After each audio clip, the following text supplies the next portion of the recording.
കുറച്ചു ദിവസം മുന്നേ ബീച്ചിൽ പോയപ്പോ ഒരു തോക്ക് വാങ്ങിയ കാര്യം ഞാൻ പറഞ്ഞില്ലായിരുന്നോ? അതും എടുത്ത് ഉറക്കപ്പിച്ച് കിടന്ന് എല്ലാരെയും വിളിച്ചുണർത്തിക്കൊണ്ടുവന്ന് ബർത്ത്ഡേ കേക്ക് കട്ട് ചെയ്യുകയാണ് കേട്ടോ. ഇതിന്റെ എല്ലാം മെയിൻ സൂത്രധാരനാണ് ആ ബാക്കിൽ നിന്ന് വെടി പൊട്ടിക്കുന്നത്. ഇക്കന്റെ ബർത്ത്ഡേ വെച്ച് ഇനി പുള്ളിക്ക് ഇഷ്ടപ്പെട്ട ആരുടെ ബർത്ത്ഡേ വന്നാലും ഫുൾ ഓൺ ഫുൾ പവറിൽ ജിൽ ജില്ലെന്നും പറഞ്ഞങ്ങ് നിന്നോളും. പിന്നെ അങ്ങോട്ട് കേക്കായി, ഫുഡായി, ബഹളായി, ആഘോഷമായി, ഗിഫ്റ്റായി, അങ്ങനെ മൊത്തത്തിലൊരു പൂരപ്പറമ്പിന്റെ എഫക്റ്റ് ആയിരിക്കും. ഇന്നലെ രാത്രി മുതൽക്കേ ഞങ്ങളുടെ വീടും ഏകദേശം അതുപോലെയൊക്കെ തന്നെയായിരുന്നു. അതുകൊണ്ട് തന്നെ ഉറങ്ങിയപ്പോ ഏകദേശം വെളുപ്പാങ്കാലമായിട്ടുണ്ട്. ചെരുപ്പ് ചെരുപ്പാ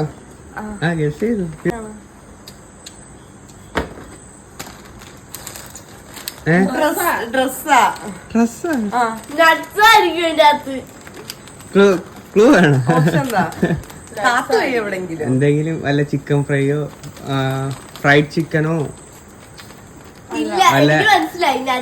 ഡ്രൈ ഒന്നും ഇല്ല. ഡാർക്ക് ചോക്ലേറ്റ്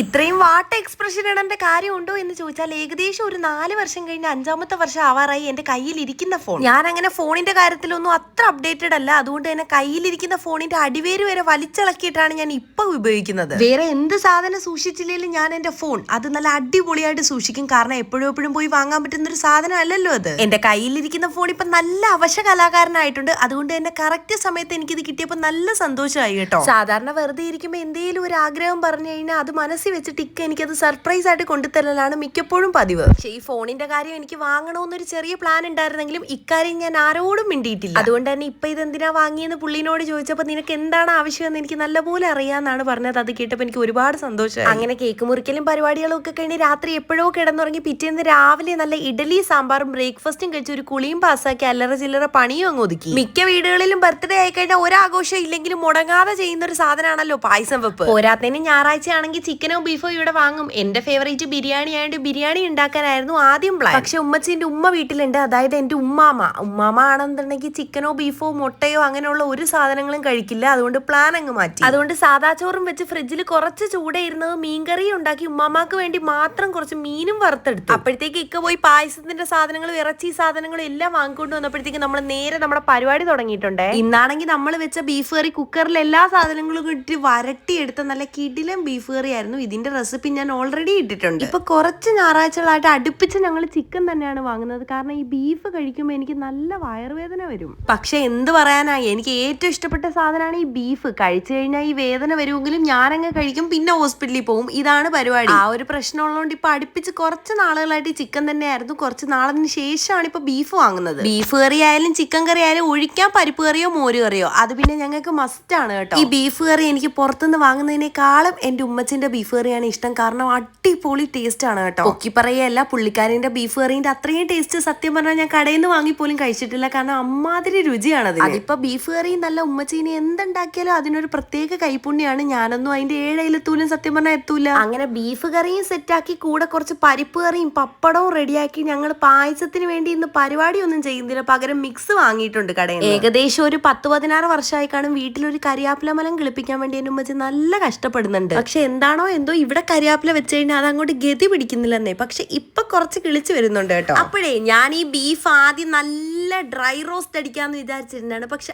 ആളിന്റെ എണ്ണം കൂടിയപ്പോ അളവത്രക്കില്ല. അപ്പൊ പിന്നെ കറിയാണോന്ന് ചോദിച്ചാൽ കറിയും അല്ല, റോസ്റ്റ് ആണോന്ന് ചോദിച്ചാൽ റോസ്റ്റും അല്ലാത്ത ഒരു പരുവത്തിൽ അങ്ങ് സെറ്റാക്കി മാറ്റി വെച്ചിട്ട് നമ്മുടെ മിക്സ് അങ്ങോട്ട് എടുത്ത് തട്ടുന്നുണ്ട്. പണ്ട് മുതലേ ഓണമായാലും ക്രിസ്മസ് ആയാലും ഞങ്ങൾ അത് വീട്ടിൽ ആഘോഷിക്കും. അങ്ങനെ ഇത്തവണ ഓണത്തിന് പാലട മിക്സ് വാങ്ങിയിട്ടുണ്ടായിരുന്നു. പക്ഷെ ആ മിക്സിന് ഒരു പ്രത്യേക ടേസ്റ്റ് ഉള്ളതുകൊണ്ട് ഇത്തവണയും ഞങ്ങൾ അത് തന്നെ വാങ്ങി കേട്ടോ. അങ്ങനെ അതും കൂടെ സെറ്റ് ആയി കഴിഞ്ഞപ്പോഴത്തേക്ക് എന്റെ മാമ അപ്രതീക്ഷിതമായിട്ട് വീട്ടിലോട്ട് വന്നു. അങ്ങനെ ഞങ്ങൾ എല്ലാരും കൂടി ഇരുന്ന് ഫുഡ് കഴിക്കാന്ന് കരുതി. അങ്ങനെ നല്ല ചോറും നമ്മുടെ ബീഫ് റോസ്റ്റും അല്ല, കറിയല്ലാത്ത പരുവും കുറച്ച് പരിപ്പും പപ്പടവും എല്ലാം കൂടി കുഴച്ചൊരു പിടി. അപ്പൊ എന്റെ ഇത്തവണത്തെ ബർത്ത്ഡേയും എന്റെ കുഞ്ഞ് ഡേ ഇൻ മൈ ലൈഫും ഇങ്ങനെ അങ്ങ് പോവും. ഫുഡെല്ലാം കഴിച്ചു കഴിഞ്ഞാൽ ഇനി ഒരു കുഞ്ഞുറക്കം. അതൊക്കെ കഴിഞ്ഞ് കഴിയുമ്പോഴത്തേക്ക് നമ്മുടെ ബിഗ് ബോസിനുള്ള സമയവും. ഇപ്പൊ എന്റെ ഫേവറേറ്റ് അതാണല്ലോ. അപ്പൊ ബൈ ഗൈസ്.